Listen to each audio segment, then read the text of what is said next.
Frères et sœurs, nous venons d'entendre un très beau texte, un des plus beaux textes de la Bible. C'est l'expérience extraordinaire que le prophète Isaïe a fait dans le temple de Jérusalem. Et peut-être il faut se remettre un peu dans le contexte pour percevoir qu'est-ce qui s'est passé à ce moment-là dans son cœur. Donc Isaïe, c'était un prophète à Jérusalem qui au moment où ça arrive, il n'était pas encore prophète, mais il était comme les autres, il se lamentait de la situation du royaume de Juda, de Jérusalem. Vous savez, à ce moment-là, il y avait beaucoup de difficultés. Et les faux dieux, Baal, qui étaient venus par le nord, par la Phénicie, s'étaient introduits d'abord dans le royaume du nord, en Israël, et puis s'étaient arrivés finalement jusque à Jérusalem.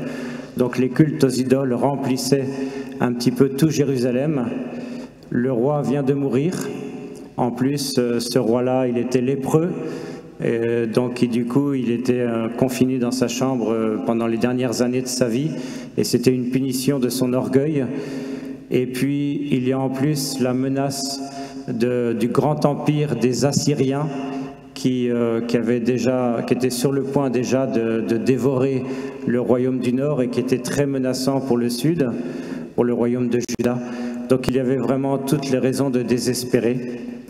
Et Isaïe se trouve dans le temple de Jérusalem, le lieu de la présence de Dieu. Mais vous savez, Dieu, il est ineffable, il est tout-puissant, redoutable, mais personne ne peut le voir. Il est au-delà de tout. Et là, d'une manière extraordinaire, Dieu se manifeste. Donc vous avez entendu comment ça s'est passé. Il a vu d'abord un trône très élevé dans le temple. Le temple, finalement, c'est le palais du roi des rois. Dans cette ville où il n'y a plus de roi, puisque le roi est mort, tout à coup, Isaïe fait l'expérience de la rencontre avec le grand Dieu, le roi des rois. Et il est entouré de toute une cour. Ce sont les anges en nombre infini. Et ils sont là et ils louent le Seigneur. Ils crient « Saint, Saint, Saint, Seigneur de l'univers ». Et le temple lui-même tremble. Les pivots des portes se mettent à vaciller. Et le temple se remplit de fumée. C'est une expérience très forte. Et on peut comprendre que Isaïe, dans ce contexte-là, se sent tout petit. Alors au lieu de dire « Ah, super Seigneur, depuis le temps que je voulais te rencontrer », il est plutôt à dire « Malheur à moi, je suis en train de voir le Dieu très haut, le redoutable. Je suis perdu parce que je suis un homme pécheur, je suis un homme aux lèvres impures. » Et puis j'habite en plus au milieu d'un peuple rempli de pécheurs. Tous les autres autour de moi, ils rendent des cultes à Baal, ils multiplient les actes idolâtriques. Et moi, qu'est-ce que je peux faire au milieu de tout ça? Je suis même contaminé par ces péchés qui viennent jusqu'à moi. Mais ce qu'il a dit à ce moment-là, c'était le cri du cœur, mais c'était entendu par le Seigneur qui envoie son ange. Vous avez vu comme c'est beau? L'ange prend un des charbons brûlants qui était sur l'autel. L'autel, c'est le lieu où on faisait brûler les victimes, les animaux qu'on offrait à Dieu.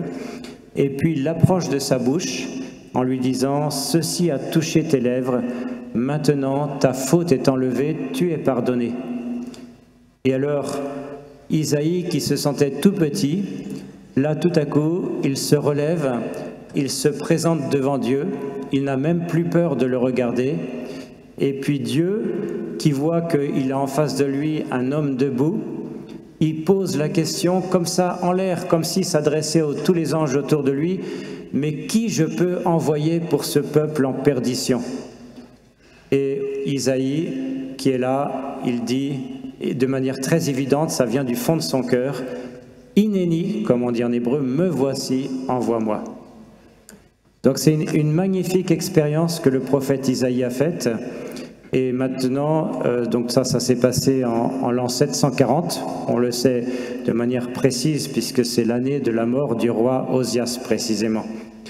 Et donc au 8e siècle avant Jésus, mais le prophète Isaïe est devenu dans la Bible le plus grand des grands prophètes. Vous savez, dans la Bible, il y a les 3 grands et les 12 petits.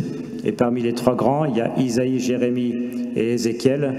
Et tout le monde, enfin pas forcément tout le monde, mais disons qu'en tout cas le premier qui nous vient en tête, c'est Isaïe, le prophète d'ailleurs le plus cité dans le Nouveau Testament.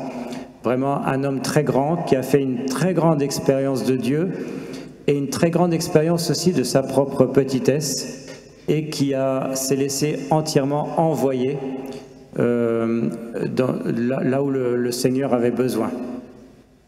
Et le Seigneur, vous savez, aujourd'hui, il est le même comme il y a 2800 ans. Il est là, au milieu de nous, et puis il regarde, et puis il cherche qui envoyer. Il voit bien, comme nous, que le monde n'est pas mieux maintenant qu'à l'époque de la mort du roi Osias. Il y a aussi beaucoup de perditions, beaucoup peut-être pas des cultes rendus à des faux dieux devant lesquels on se prosterne en offrant de l'encens, peut-être pas, mais beaucoup de faux dieux quand même, beaucoup d'indifférence au vrai Dieu.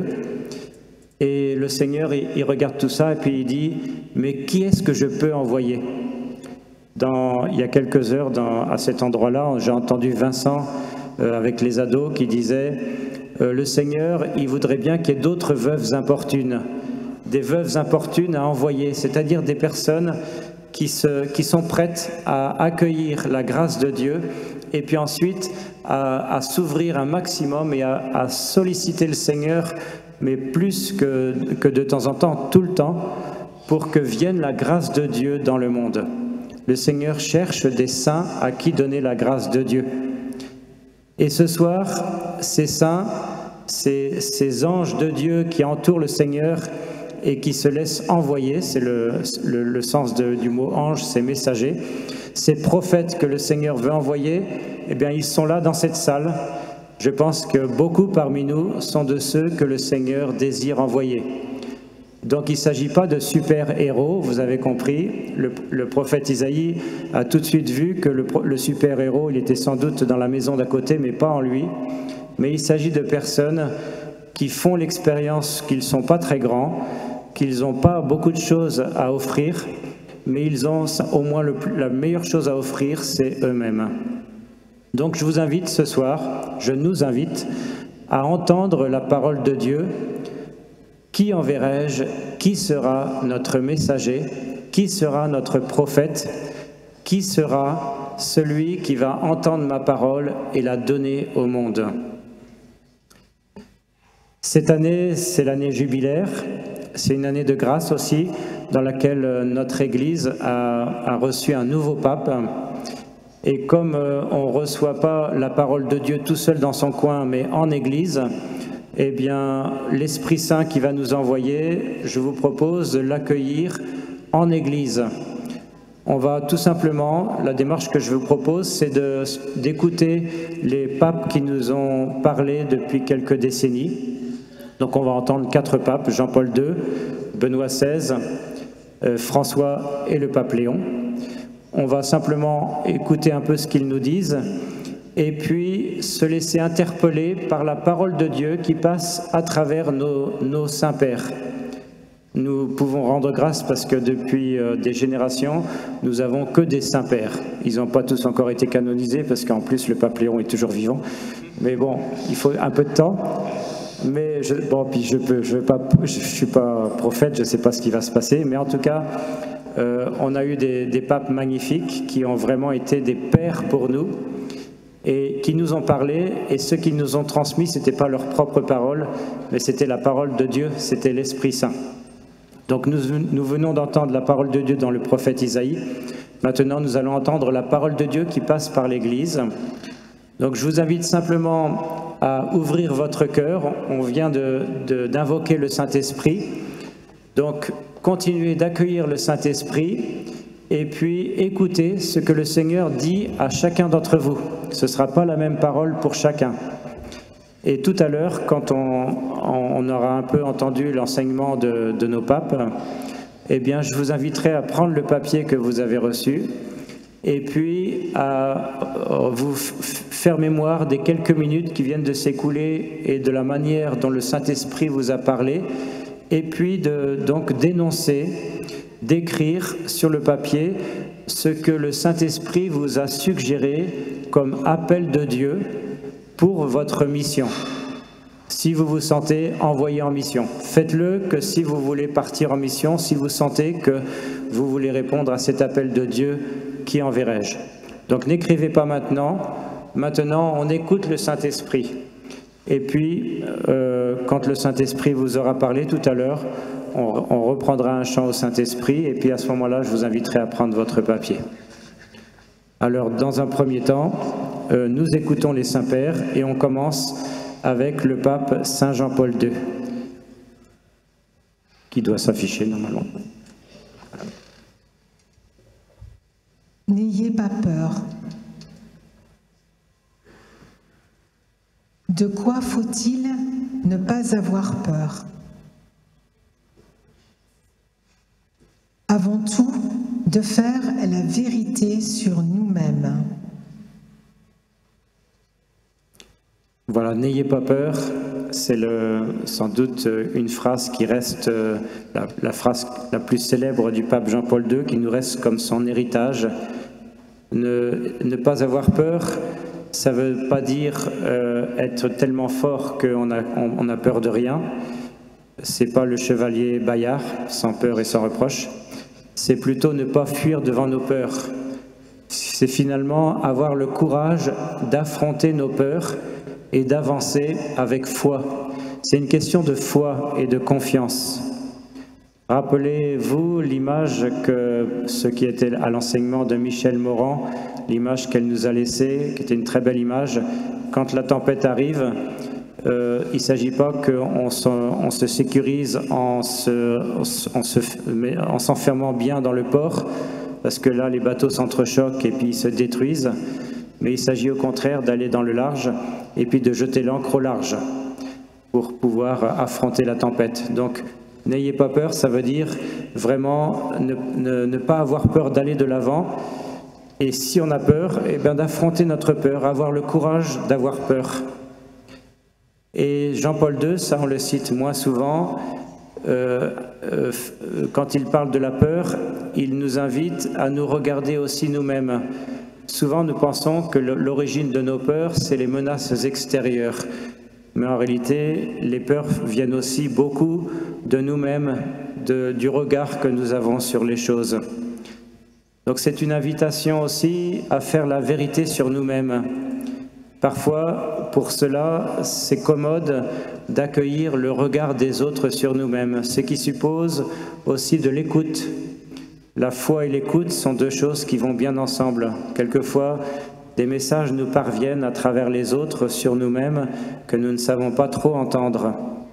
C'est des petites invitations à la conversion. Ça ne veut pas dire que les autres nous connaissent mieux que nous, mais ça veut dire qu'ils voient des choses sur nous-mêmes que nous ne voyons pas. Et nous ne nous connaissons pas forcément toujours très bien. Donc, derrière cette phrase de Jean-Paul II, je vois comme une invitation à laisser Jésus entrer dans la maison de notre cœur, ne pas en faire des forteresses, mais plutôt ouvrir les portes, ouvrir les fenêtres et laisser entrer la lumière de Dieu. Je vous propose d'écouter maintenant le pape Benoît XVI.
maintenant que nous écoutons Benoît XVI.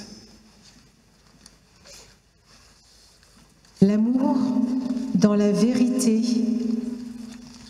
place l'homme devant l'étonnante expérience du don. Donc nous écoutons toujours le Saint-Esprit qui, j'en suis sûr, parle à travers ces belles paroles de nos saints-pères qui nous ont enseignés. Autant Jean-Paul II nous invitait à la confiance de la foi, ici, Benoît XVI nous parle de l'amour. Le mot amour, tout le monde l'a un peu facilement sur les lèvres, y compris même parfois ceux qui se font la guerre. C'est un mot, on dit facilement galvaudé, et quelquefois on peut l'utiliser même en parlant d'actes, pour qualifier des actes qui finalement sont parfois un peu égoïstes, ceux dont l'amour peut être envahissant, étouffant, ou captateur, ou tout ce que vous voulez. Aimer quelqu'un, c'est vouloir son bien. Et ce que nous dit Benoît XVI ici, c'est que ça se conjugue toujours sous la forme du don de soi. Ça ne veut pas dire que chaque fois qu'on se donne, on fait un acte d'amour, parce que parfois aussi, il y a beaucoup de pièges derrière tout ça. Mais c'est que finalement, on ne peut pas aimer sans se donner, sans donner et se donner. Aimer, c'est tout donner et se donner soi-même, disait la petite Thérèse. Dans l'Ancien Testament, le Seigneur a enseigné à son peuple de s'approcher de lui avec une offrande, ne pas venir les mains vides. Donc on offrait quelque chose qu'on avait reçu de Dieu, la dîme sur les produits de la terre, par exemple. Alors, en plus, Benoît XVI dit qu'il s'agit d'une expérience étonnante, le don comme une expérience étonnante. Déjà, c'est une expérience, c'est-à-dire qu'on peut toujours beaucoup parler du don, mais il s'agit d'abord de le faire. C'est pas un discours, c'est une expérience à vivre, à mettre en pratique. Et c'est une expérience étonnante parce que lorsque on entre dans le don de nous-mêmes, il y a forcément un côté un peu déroutant. Quelque chose qui doit nous surprendre. C'est un peu comme un chemin d'Abraham. Je me mets en route, mais je ne sais pas toujours jusqu'où ça va me mener. En général, je ne sais pas vraiment bien jusqu'où ça va aller. J'ouvre la porte, et puis je sais que je vais partir, et que c'est le Seigneur qui va me montrer. Donc il y a un élément de surprise qui fait d'ailleurs toute la beauté de l'amour, c'est qu'on se donne, et puis on donne quelque chose, et puis finalement on donne à la fois de manière différente, beaucoup plus, et parfois de manière beaucoup plus facile même que ce qu'on avait prévu. Donc à travers cette phrase de Benoît XVI, il y a toute la beauté de l'échange, de la relation avec l'autre, où on se fait pauvre, on se fait petit devant l'autre. Nous pouvons chanter.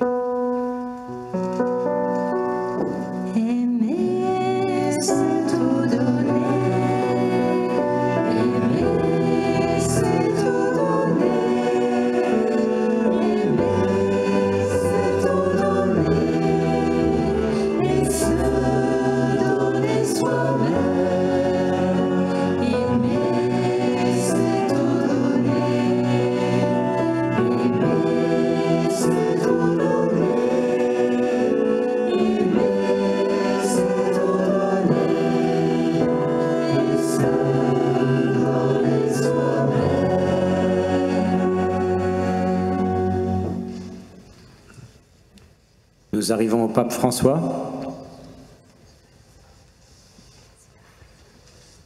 Un peu de miséricorde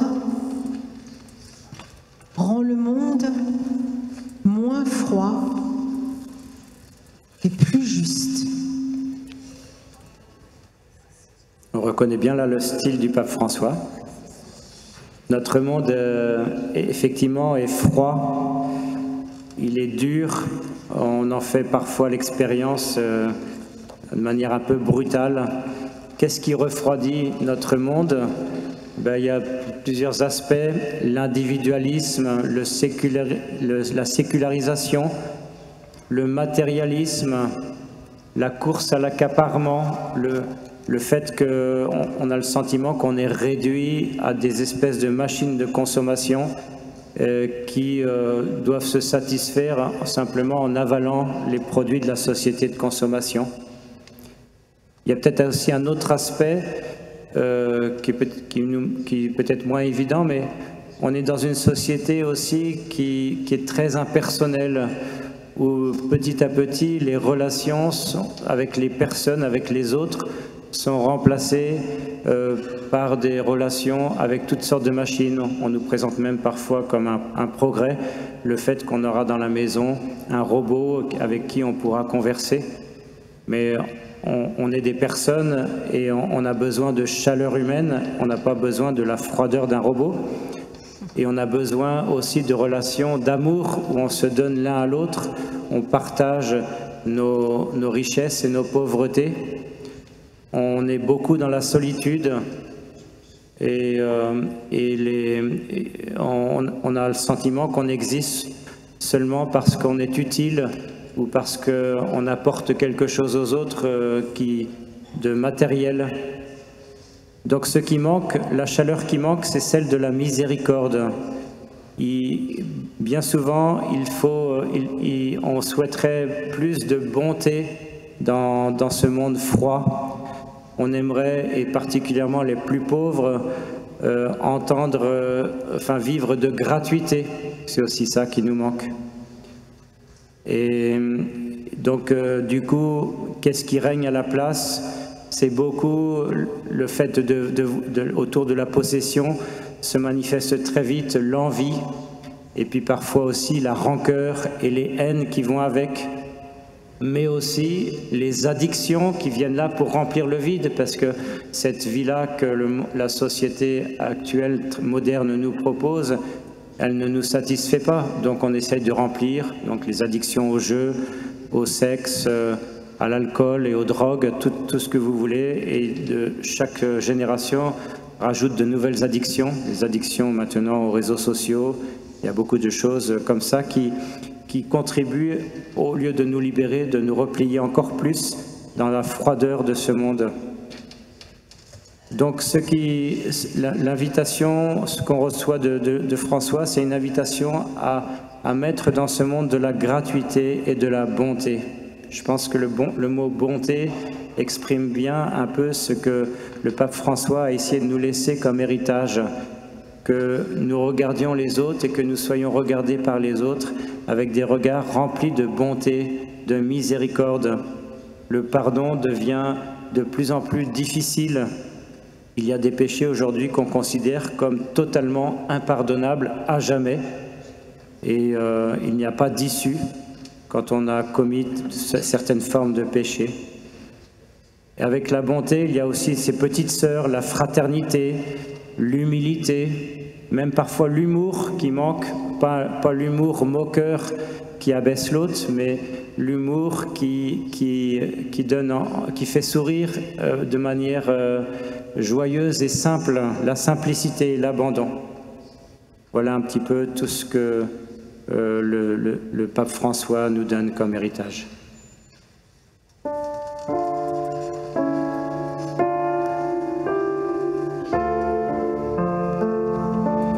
Miséricordieux comme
il nous reste le pape Léon.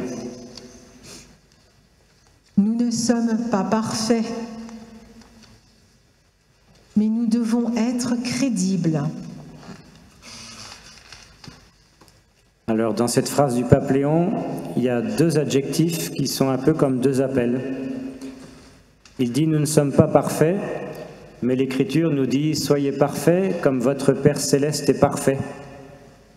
Et là, peut-être il faut se rappeler effectivement ces phrases qui parfois nous heurtent un peu parce qu'on se dit quand même le Seigneur il y va fort, il sait bien notre pauvreté. Oui, le Seigneur sait notre pauvreté, mais il n'attend pas de nous qu'on se replie sur notre fragilité ou nos incapacités. Le Seigneur nous veut remplis d'ambition spirituelle. J'utilise un gros mot là, j'ai utilisé le mot ambition.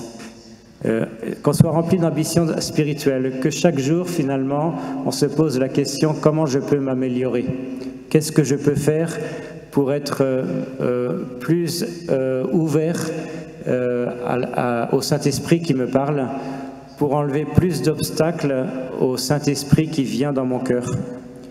Je vous invite à l'occasion à relire le chapitre 5 de l'Évangile selon saint Matthieu, où le Seigneur nous parle un peu fortement pour que nous ne soyons pas dépourvus de cette ambition spirituelle et de ce désir de perfection. Il s'agit pour ça de visiter non pas seulement nos comportements. Je pense que nous avons tous fait l'expérience que quand on a pris des mauvaises habitudes et qu'on fait ce qu'on ne devrait pas faire, quand on essaye de changer nos comportements, on n'y arrive pas vraiment.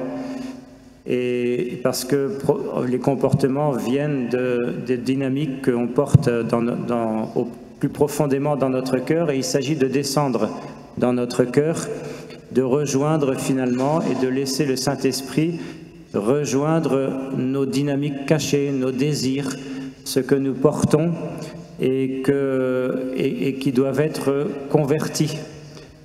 Et il s'agit de les offrir à la miséricorde de Dieu parce que nous n'avons pas non plus beaucoup de prise sur ces dynamiques intérieures qui souvent s'enracinent très loin dans notre histoire. Non, je ne suis pas parfait, mais je ne baisse pas les bras, comme dit la petite Thérèse, et comme elle a désiré, enfin elle a écrit au jour de sa première communion, je ne me découragerai jamais. Mais nous devons être crédibles, c'est-à-dire il ne s'agit pas de frimer en disant je vais être un modèle et les autres n'auront qu'à me suivre, imitez-moi. Saint Paul a dit ça, mais c'était Saint Paul. Non, c'est pas ça. C'est plutôt, je vois bien que sur ce chemin vers la perfection, eh bien, je tombe bien souvent. Mais chaque fois que je tombe, eh bien, que je me relève, que je ne me décourage pas précisément. Je ne me découragerai jamais. L'espérance, puisqu'il s'agit de ça finalement, l'espérance, c'est un chemin où on trébuche souvent et on se relève avec courage. C'est plus facile quand on est tombé de pleurer et puis de rester par terre en disant « Maintenant c'est foutu, j'en ai marre, j'arrête là ». Il faut plutôt, au contraire, avec le courage d'Abraham, se remettre en route et se laisser conduire sur le chemin que le Seigneur nous montre avec la grâce que Dieu nous donne pour aujourd'hui. Il ne nous donne pas forcément tout pour tout de suite. Et je demande pardon à Dieu et je demande pardon à mes frères et je ne renonce pas. Vous savez, quelqu'un de crédible, c'est pas quelqu'un qui a manifesté qu'à chaque fois il s'en sort et il est plus fort que les autres. Quelqu'un comme ça, eh bien en général, on ne lui fait pas vraiment confiance. On commence à faire confiance à quelqu'un quand il dit « Ah, là, je me suis planté, là, j'ai pas réussi, là, j'ai mal fait, je vous demande pardon ». Là, à ce moment-là, on sait qu'on peut lui faire confiance parce que il voit clair sur lui-même et puis il avance, non pas avec sa propre force, mais avec la grâce de Dieu. Je ne me découragerai jamais parce que Dieu est bon et alors seulement je serai un témoin crédible. Donc c'est une invitation sans doute à laisser tomber un peu nos masques et aussi nos prétentions, mais aussi nos pusillanimités, je l'ai bien dit là, Enfin voilà, vous avez compris. Nos petites peurs là, dans lesquelles nous nous laissons enfermer. Nos inquiétudes. Voilà, on fait confiance à quelqu'un qui ne fait pas semblant. Donc merci aussi pour notre pape Léon XIV.